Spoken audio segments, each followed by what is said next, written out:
जी sir. बेटा simple interest को हम लोगों ने देख लिया कि अगर डिफरेंट टाइम ड्यूरेशन में डिफरेंट रेट ऑफ इंटरेस्ट हों तो हम लोगों ने कैलकुलेशंस कैसे करनी है, प्रिंसिपल अमाउंट, फ्यूचर वैल्यू, कोई रेट ऑफ इंटरेस्ट फाइंड करना हो या टाइम ड्यूरेशन फाइंड करना हो।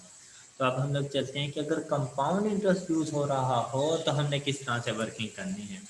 तो अगर ये वाले कंपाउंड इंटरेस्ट के फार्मूलाज हम लोग पढ़ चुके हैं कि अगर फ्यूचर वैल्यू फाइंड करनी होगी तो ये फार्मूला यूज़ होता है। ये उस वक्त जब सिंगल टाइम ड्यूरेशन और सिंगल रेट ऑफ इंटरेस्ट, ये इसी का मतलब हमने मॉडिफाइड किया तो प्रिंसिपल अमाउंट का फार्मूला आ गया कि फैक्टर की पावर नेगेटिव में चली जाती है। और ये कंपाउंड इंटरेस्ट का फार्मूला हम लोग यूज़ किया करते हैं single time duration single rate of interest में। कंपाउंड इंटरेस्ट का फार्मूला ये।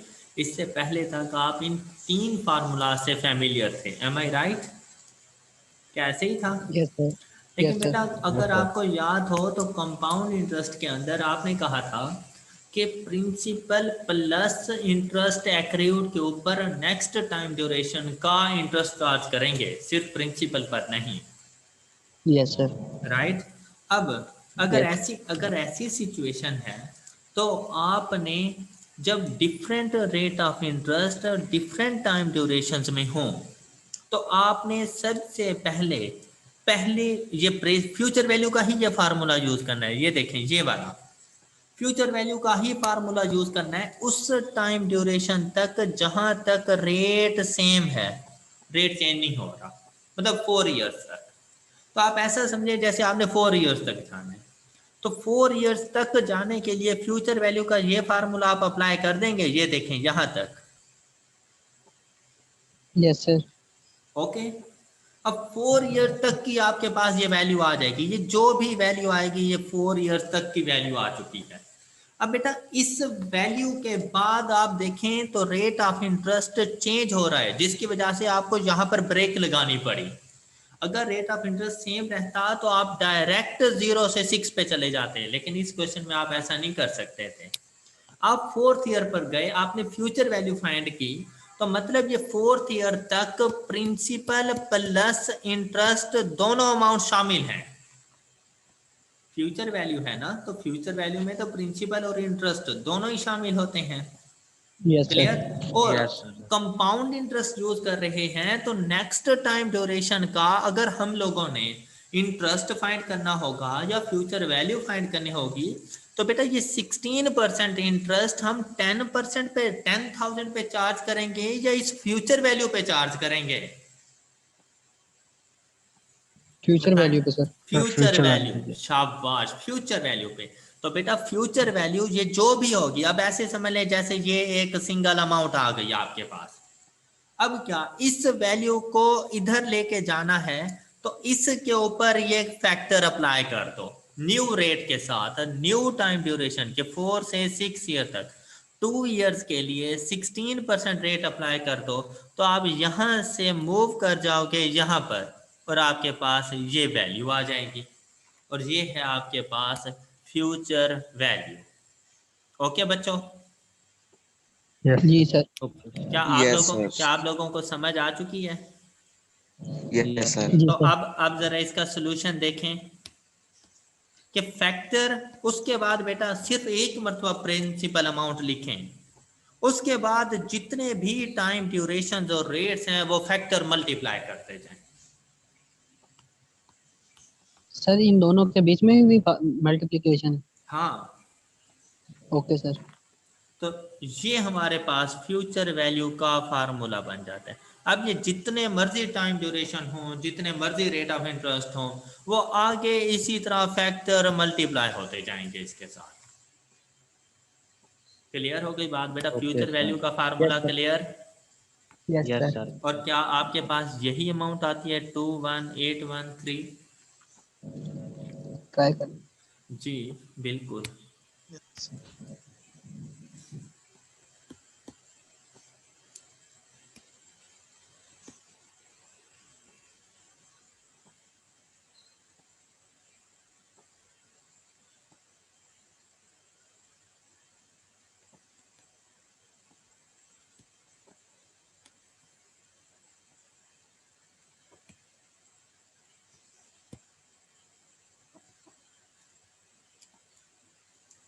जी सर यही वैल्यू। जी जनाब, सबने फाइंड। अब बेटा अगर आपसे कंपाउंड इंटरेस्ट की वैल्यू पूछी जाए तो बेटा अभी भी इंटरेस्ट की अमाउंट हमेशा फ्यूचर माइनस प्रेजेंट, इंटरेस्ट की अमाउंट अभी भी फ्यूचर माइनस प्रेजेंट। तो 21813 माइनस 10,000, तो हमारे पास वैल्यू आ जाएगी 11,000 813। 813। ठीक है सर। शाबाश, यही। और हमारे पास कंपाउंड इंटरेस्ट का फार्मूला क्या बन जाएगा? देखें, फ्यूचर वैल्यू के फार्मूले में से प्रेजेंट वैल्यू माइनस करें तो ये कंपाउंड इंटरेस्ट का फार्मूला हमारे पास बन जाता है। अब ये फैक्टर सिंगल टाइम ड्यूरेशन है तो एक मरतबा फैक्टर, भाई 2 मरतबा डिफरेंट टाइम ड्यूरेशन में रेट्स हैं तो 2 फैक्टर्स, 3 हैं तो 3 फैक्टर, 4 हैं तो 4 फैक्टर, एंड पे -1, तो वो हमारे पास कंपाउंड इंटरेस्ट की अमाउंट आ जाएगी। जरा एक मरतबा कंपाउंड इंटरेस्ट इसी से फाइंड कीजिएगा, क्या 11813 आंसर आता है?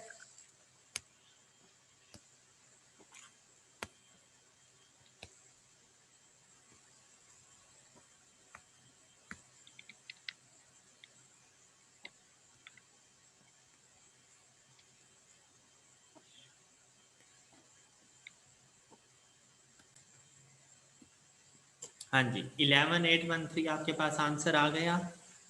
तो यस सर बेटा आ गया। ये कंपाउंड इंटरेस्ट, और अगर इस फ्यूचर वैल्यू के फार्मूले से प्रिंसिपल अमाउंट की वैल्यू फाइंड करनी हो, प्रेजेंट वैल्यू, तो ये सारे फैक्टर्स फ्यूचर वैल्यू के साथ मल्टीप्लाई होकर अपनी पावर को नेगेटिव कर देंगे। डन? Done sir. तो आप लोग अब ज़रा प्रैक्टिस के लिए ये क्वेश्चन मुझे सॉल्व करके दें,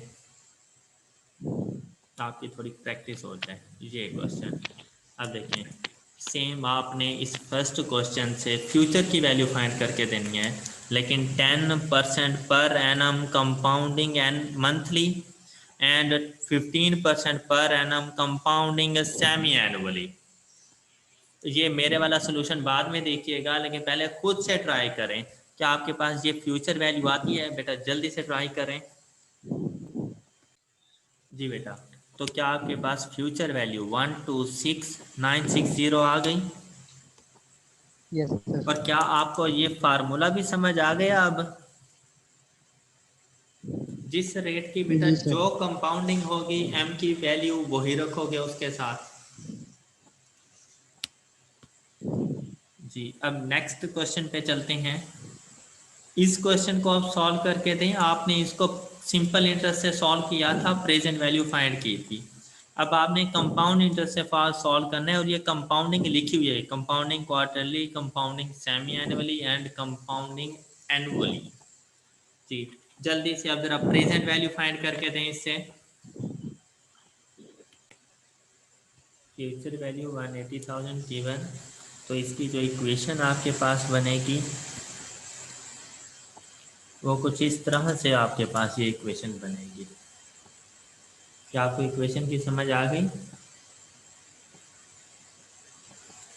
और आपके पास जो प्रेजेंट वैल्यू आती है वो आ रही है 50960। ये आपके पास प्रेजेंट वैल्यू आ गई है। किसी स्टूडेंट को समझ ना आई हो तो वो मुझसे पूछ सकते हैं।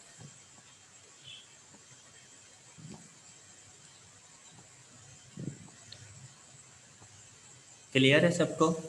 और अगर आपसे कंपाउंड इंटरेस्ट की अमाउंट पूछें तो आपने 180,000 और 50,960 का डिफरेंस बता देना है। तो आपके पास आंसर आ जाएगा 129040। ये आपके पास कंपाउंड इंटरेस्ट की अमाउंट बन जाएगी, इन दोनों का जो डिफरेंस बनेगा 129040, ये कंपाउंड इंटरेस्ट की अमाउंट आपके पास आ गई। सबको सर क्लियर? मेरा नहीं आया ये वाला। बेटा आपने इक्वेशन क्या ऐसी लिखी है जैसे मैंने लिखी हुई है? सर मैंने ये 0.13 की जगह 0.08 डिवाइडेड हाँ बाय तो 4। देखिए बेटा, 2 × 5 × 3 करें तब भी आंसर 30 है, और 3 × 5 × 2 करो तब भी आंसर 30 है। तो इसमें कोई फर्क नहीं पड़ता।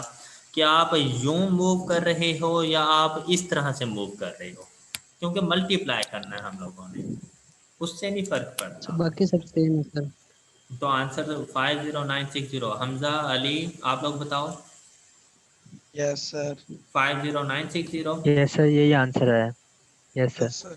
राफे, यस सर, यही है। तुम, चलें, गुड। नोमान जरा अच्छे से देख लेना इसको।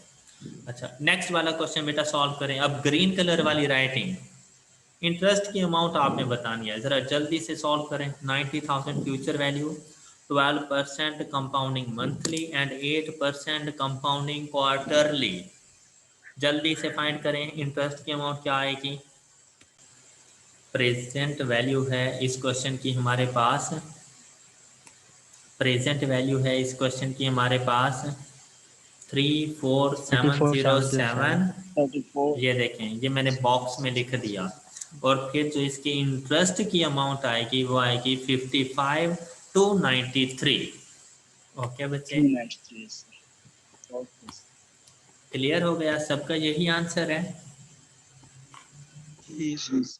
Yes yes sir. चलें, गुड, शाबाश। अब रेट ऑफ इंटरेस्ट हमने फाइंड करना था। अब आपने यही रेट ऑफ इंटरेस्ट फाइंड करके देना है कंपाउंडिंग क्वार्टरली से, लेकिन फ्यूचर वैल्यू आपने ये वाली चूज करनी है 105,086, 69,600 नहीं, वो सिंपल इंटरेस्ट के लिए थी। अब जो आपने फ्यूचर वैल्यू फाइंड करनी है वो 105,086 प्रिंसिपल अमाउंट, प्रेजेंट वैल्यू जो फाइंड करनी है वो 30,000, और आपने rate of interest compounding quarterly find करके देना है। जल्दी करें बेटा।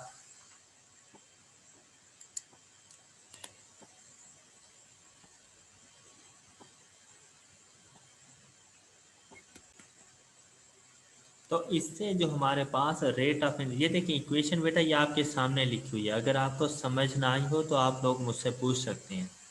ये इक्वेशन यूज करेंगे तो जो रेट ऑफ इंटरेस्ट हमारे पास आता है वो आता है 12% पर एनम कंपाउंडिंग क्वार्टरली।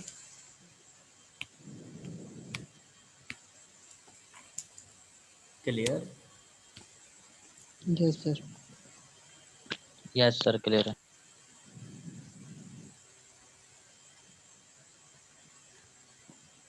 चले बेटा, ये वाला टॉपिक तो हमारा कंप्लीट हो चुका है।